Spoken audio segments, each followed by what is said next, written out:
strategy number one. Let's dive in. This has been the number one topic requested. This is literally a gold rush right now. Literally. This is like the California 1800s gold rush. This legislation that they've passed is absolutely unbelievable. The amount of latitude that you have as a business owner to acquire funding, to stash up your capital, to retain and keep your employees. There's more stuff that I could even put on this page to talk about tonight. So first off, let me start with this. Go to a web browser and type this link in, bit.ly/SB-SBA. This is going to take you to our Paycheck Protection Program Organizer. It's going to give you all the guidelines. You're going to download a copy of it. It's going to give you all the guidelines, and you're going to plug in your own numbers so that you can see exactly how this is going to work in your practice. Get prepared now. This is April 1st. April 3rd, the banks are available to submit applications to the SBA for funding. This funding thing is going to happen very, very rapidly. There's $1/3 of $1 trillion allocated, earmarked for this initiative. And that puppy is going to be sold out. Get in queue now. Go fill out your paperwork. You just need a little bit of information to get started and get the application in and get in line. You don't have to get the funding now to get in line and get your paperwork submitted. Your local bank, you're looking for somebody that's a preferred SBA lender. Most banks of a certain size are preferred, right? I've talked to 2 of my local banks, and both of them are preferred lenders. You can, I'm told, you can get loans through other people, but there's a longer wait and there's more hurdles to jump through. The preferred lenders can originate the loans with a lot less back and forth to Uncle Sam. Now, here's the timing strategy, folks. The forgiveness part of this loan, which is what everybody is highly interested in, lasts for 8 weeks after the origination, which means you don't want to get funded for this loan right now if your practice can't reopen, right? You want to be able to use this funding to reopen your practice and get your people back in. Right now, you might be on a skeleton crew. Now, if you're still open, if you still have your staff on board, go ahead and originate this loan now, right? I can talk to 100 different scenarios here, but ideally, you have 8 weeks by law that you can be forgiven for interest, rent, utilities, and labor. Those 4 things are forgivable within this loan, as long as you don't reduce salaries 25% or more, and as long as you have as many people on your team today as you did the average of 2019 calendar year. This spreadsheet will walk you through all that, and it'll help you compile it. Now, if you've already laid your team off or laid off some of them or furloughed them, that's okay. You have until June 30th to rehire them. And I'm told by multiple subject matter experts, there is no obligation beyond June 30th to retain your employees to be eligible for the forgiveness. There is no obligation. I've heard some people saying that. I've talked to multiple subject matter experts on this, and they all are saying there's nothing in the legislation or the guidelines that binds you to retaining employees after June 30th. The rumor mill is saying that there's a second funding coming after June 30th. If this thing lasts beyond June 30th, I think it's very, very likely there will be a second round of this funding, given that the current rules around this forgiveness expire June 30th. So you want to reopen your practice and ideally get origination This is generally what we're recommending to our practices. If you're still open and operating, go ahead and get origination now. And then no forgiveness penalty if you rehire by 6/30. If you do have less employees or less pay, there's a phase out schedule. The spreadsheet will also walk you through that. You put in your employee numbers, you put in your payroll numbers, it'll show you exactly what that phase out looks like, and can you get 100% forgiven or can you get 5% forgiven? You'd have to really lay off a lot of people to get down that far. The other thing I want to touch on this is the rules have changed between the final draft and the legislation that was passed. The original legislation was 4 years, 4% interest for 10 years. That was changed in the final legislation.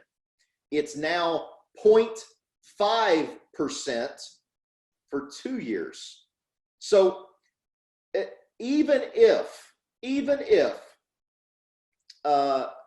you don't feel like you need the funding, even if you're okay, I would ask you to consider what's it worth to get the funding at a 0.5% interest to supplement your cushion. You can hold on to that money for 2 years.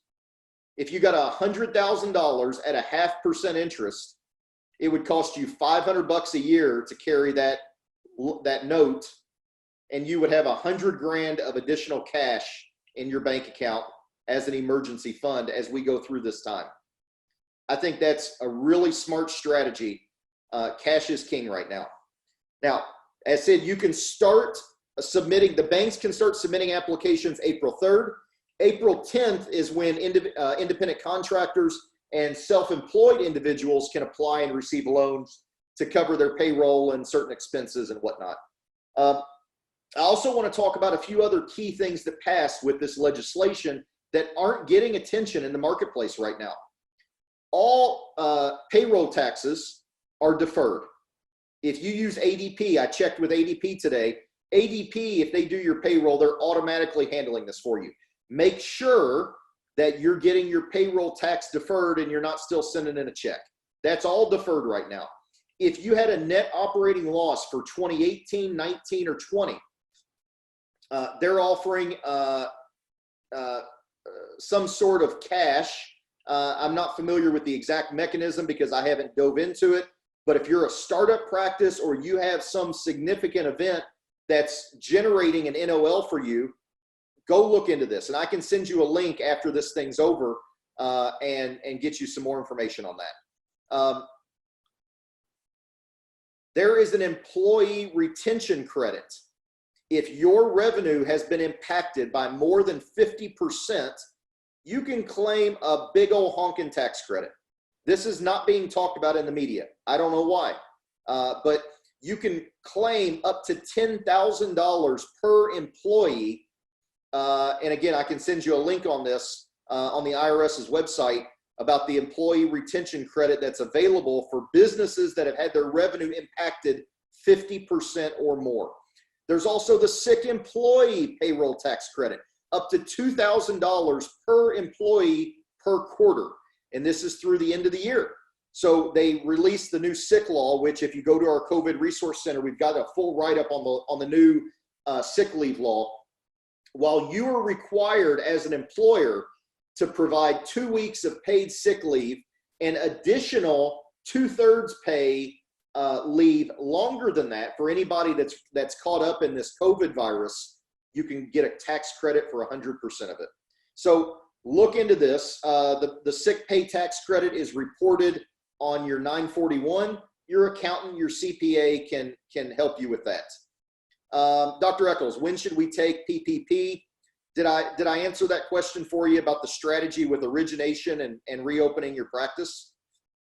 Dr. Eccles, the $10,000 grant. So the $10,000 grant is a new thing that the EIDL, the EIDL, the Economic Injury Fund, has rolled out. So if you applied already for an EIDL, go back and do it again, because you can go back and get this $10,000 grant. Even if you don't qualify for the EIDL loan, you can get the $10,000 grant within 3 days, and it's completely forgivable. So go apply for it. Worst case is you get it, they forgive it. You can also still apply for the Paycheck Protection Program, but the PPP will gobble up the EIDL loan. They don't want you applying for both of them. So if you do the EIDL first and then you're going to wait to get the EIDL to get the PPP, that's okay. But if you're going to get the PPP, you have to withdraw your application for the EIDL, which generally I'm told isn't a big deal. It's just something that you have to do by the laws of how this all works. PPP for sole proprietorships, Dr. Eccles. On our website is the application for the SBA PPP. I can't pull it up on here because the webinar will blow up. But if you go to the COVID Resource Center on our website, we have the application from SBA on there. And there's 2 pages of directions. I don't recall the specifics on sole proprietor versus limited liability versus all those, but that's all wrapped up in there. And you can download that there. Cool. Anybody else have any questions around? Yeah, Dr. Johnson. So the EIDL versus the PPP. The way I'm understanding this from sitting on way too many webinars in the past week, the EIDL, you can get a $10,000 3-day grant, and then you can apply for up to $2 million beyond that. The EIDL though is collateralized and guaranteed, and that's the EIDL is the SBA's traditional economic disaster loan. So you've got to jump through all their hoops. The Paycheck Protection Program, the PPP, is no collateral, no personal guarantee, minimum paperwork, and this is what I think the big kicker is going to be. The EIDL, you have to go directly through SBA, and SBA was underwater 2 weeks ago. They're at the bottom of the ocean right now. PPP is going to be handled through the SBA's network of private businesses and private banks. Your local bank is probably one of the preferred lenders. So I would say, given if right now you haven't applied for either one, my recommendation, and talk to your CPA, and I'm not a CPA and I'm not an attorney, I'm just trying to get you guys the best information as quick as possible. My recommendation on this would be to go apply for the PPP, because there are restrictions around applying for both of them now. And given the timelines and the amount of lead time with the EIDLs going through IEDC through SBA, I'm not sure that's going to work real well.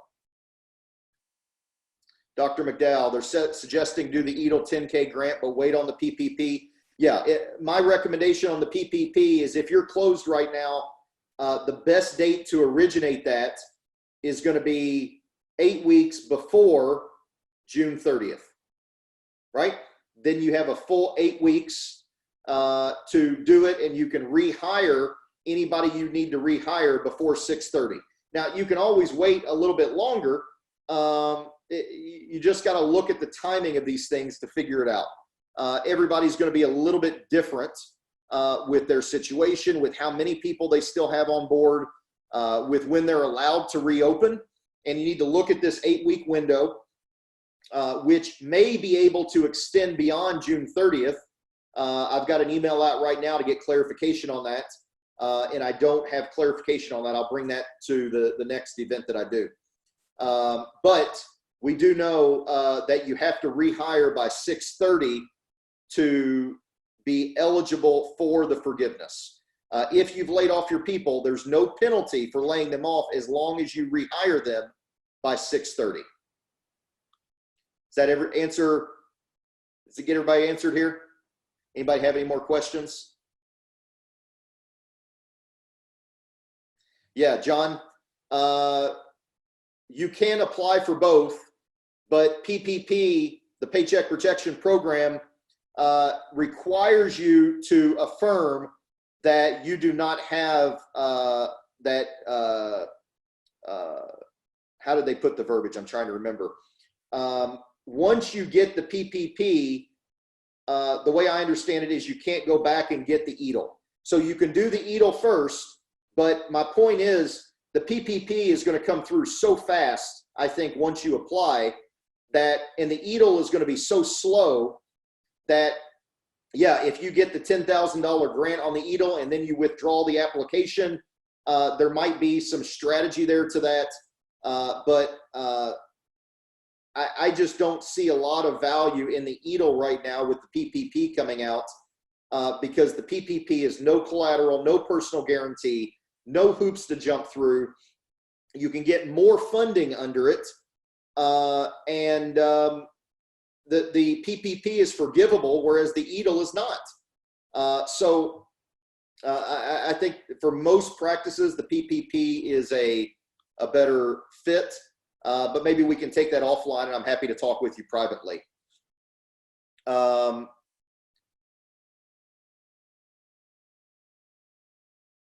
Lisa, my understanding is you apply for the EIDL and that takes a while. Yes, correct.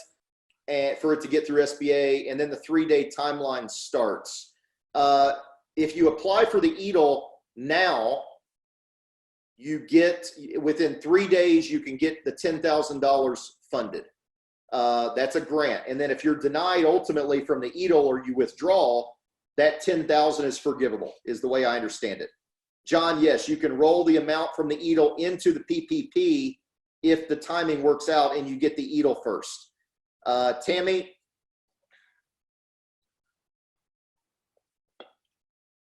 independent contractors can apply for the Paycheck Protection Program.